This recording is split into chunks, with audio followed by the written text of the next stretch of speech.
Welcome back to tempting balls, India's tasty and healthy recipes. నేను మీ సిరి Santosh.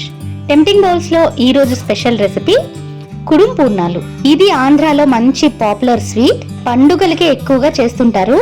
Special గా శ్రావణ మాసంలో వరలక్ష్మి వ్రతం రోజు అమ్మవారికి ప్రసాదంగా నివేదిస్తారు. చాలా బాగుంటాయి. వీడియోని స్కిప్ చేయకుండా చూడండి. చాలా టిప్స్ తో ఈ రెసిపీ చెప్పబోతున్నాను. అలాగే మా ఛానల్ని కొత్తగా విజిట్ చేస్తున్న వారు టెంప్టింగ్ బాల్స్ యూట్యూబ్ ఛానల్ని సబ్స్క్రైబ్ చేసుకొని బెల్ ఐకాన్ని యాక్టివేట్ చేసుకోండి. మరి ఈ కుడుం పూర్ణాలు ప్రాసెస్ స్టార్ట్ చేసేద్దామా? ఫస్ట్ బౌల్లో 1 కప్పు మినపప్పు వేసుకోండి. నెక్స్ట్ మరొక బౌల్లో 2 కప్పుల బియ్యం వేసుకోండి.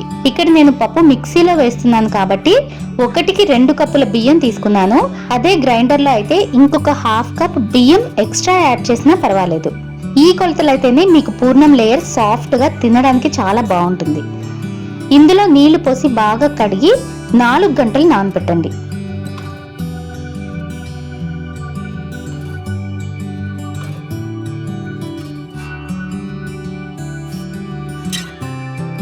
నాలుగు గంటల తర్వాత మినపప్పుని 2 సార్లు బాగా కడిగి ఒక మిక్సీ జార్లో వేసుకొని 1/4 కప్పు నీళ్లు పోసి మెత్తగా గ్రైండ్ చేయండి.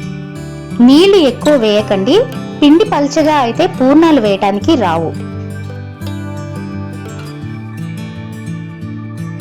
ఇలా గ్రైండ్ చేసుకున్నాక పిండిని ఒక మిక్సింగ్ బౌల్లో వేసుకోండి.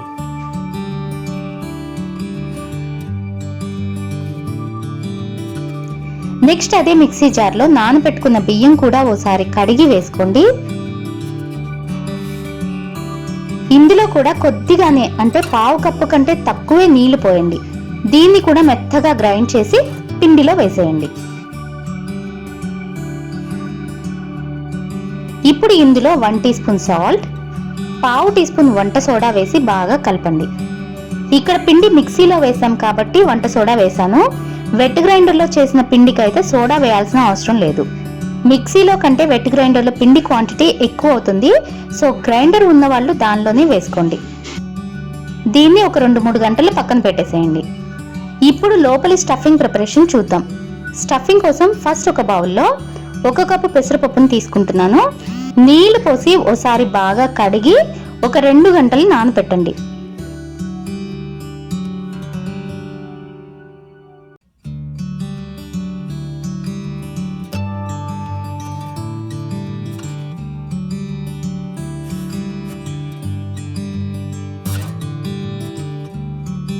రెండు గంటల తర్వాత నీళ్లు మొత్తం వడకట్టేసి మిక్సీ జార్లో వేసి కొద్దిగా అంటే 1/4 కప్పు నీళ్లు పోయండి చాలు. ఎక్కువ నీళ్లు పట్టవు ఈ పెసరపప్పుకి. దీన్ని మెత్తగా గ్రైండ్ చేసుకోండి. ఇలా గ్రైండ్ చేసుకున్నాక ఇందులో 1/4 టీ స్పూన్ సాల్ట్ వేసి బాగా కలపండి. కన్సిస్టెన్సీ చూసారా? ఇడ్లీ పిండి కన్సిస్టెన్సీలో ఉండాలి. దీన్ని ఇప్పుడు ఆవిరి కుడుం పెడుతున్నాను. ఫస్ట్ ఒక గిన్నెలో అడుగున ఇలా నీళ్లు పోసి ఒక కాటన్ క్లాత్ ని పైన ఇలా పరిచి తాడుతో ఇలా గిన్నెకేసి టైట్ గా కట్టేసేయండి. సెంటర్ లో క్లాత్ లూజ్ గా ఉండకూడదు. ఈ క్లాత్ పైన మధ్యలో గ్రైండ్ చేసుకున్న పెసరపప్పు ముద్దని వేసి లైట్ గా ఇలా స్ప్రెడ్ చేయండి, ఒక రొట్టె వేసినట్టు. ఇప్పుడు కార్నర్స్ లో ఉన్న క్లాత్ ని ఇలా పిండి పైనకి వేసేయండి. దీనిపైన సరిపడా మూతను పెట్టి ఒక 15 నిమిషాలు మీడియం ఫ్లేమ్ లో స్టీమ్ కుక్ చేయండి. మీరు కావాలంటే ఇడ్లీ ప్లేట్స్ లో కూడా పెట్టుకోవచ్చు. 15 నిమిషాల తర్వాత పైన క్లాత్ ని ఇలా తీసేసి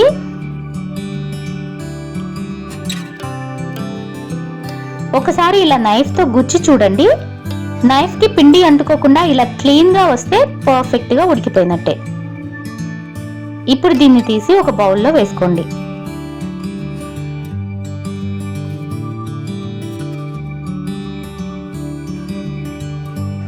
దీన్ని కొద్దిగా చల్లారనివ్వండి. చల్లారిన తర్వాత దీన్ని చిన్న చిన్న ముక్కలుగా కట్ చేయండి.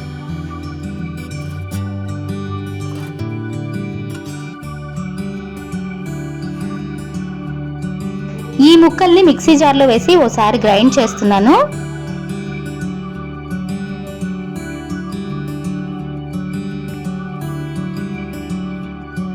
ఇలా పొడి పొడిగా అయిపోవాలి. మీరు నలపగలిగితే చేత్తోనే క్రష్ చేసేయండి, లేదంటే ఇలా మిక్సీలో కూడా చేసుకోవచ్చు, ఈజీగా అయిపోతుంది. దీన్ని ఒక మిక్సింగ్ బౌల్లోకి ట్రాన్స్ఫర్ చేసుకొని ఇందులో 1 కప్పు కొబ్బరి తురుము, 1 కప్పు పంచదార, 1 టీ స్పూన్ యాలకుల పొడి వేసి గట్టిగా నలుపుతూ బాగా కలపండి. కొలతలు మరోసారి చెప్తున్నాను. 1 కప్పు పెసరపప్పుకి 1 కప్పు కొబ్బరి తురుము, 1 కప్పు పంచదార. ఈ 3 ఈక్వల్ క్వాంటిటీ ఉండాలి. దీనికి పంచదార పాకం తీయాల్సిన అవసరం లేదు, ఇలా డైరెక్ట్గా కలిపేసేయచ్చు. నూనెలో పూర్ణాలు వేసినప్పుడు ఆ వేడికే ఈ పంచదార కరిగిపోతుంది. ఇలా బాగా కలిపిన తర్వాత లెమన్ సైజ్ బాల్స్ కింద డివైడ్ చేయండి.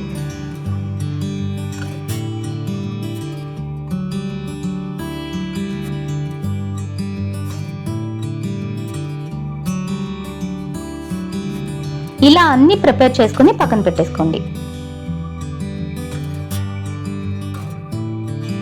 3 గంటల తర్వాత ప్రిపేర్ చేసుకున్న పూర్ణాల పిండిలో 2 టీ స్పూన్ల బెల్లం వేస్తున్నాను.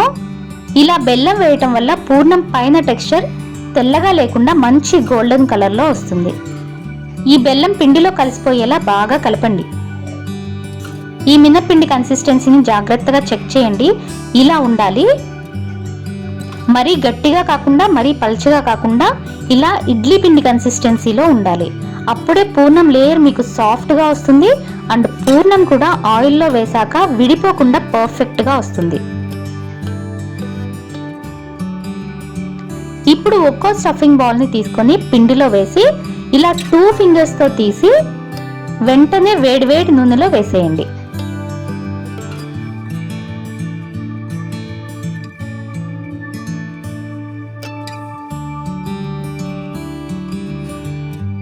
వీటిని హై ఫ్లేమ్లోనే వేయించుకోవాలి. పూర్ణాలు వేసిన వెంటనే గరిటెతో కలిపేకండి.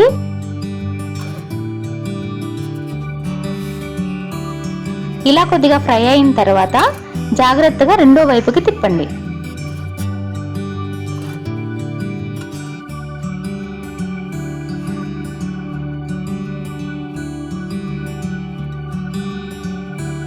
ఇలా 2 వైపులా చక్కటి గోల్డెన్ కలర్ వచ్చే వరకు వేయించుకొని తీసేయండి.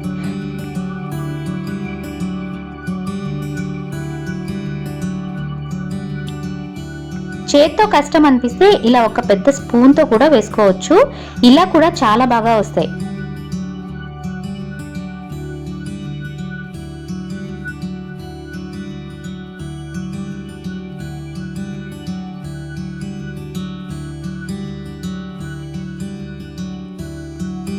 ఇలా అన్ని బ్యాచెస్ని వేయించుకొని తీసేయండి.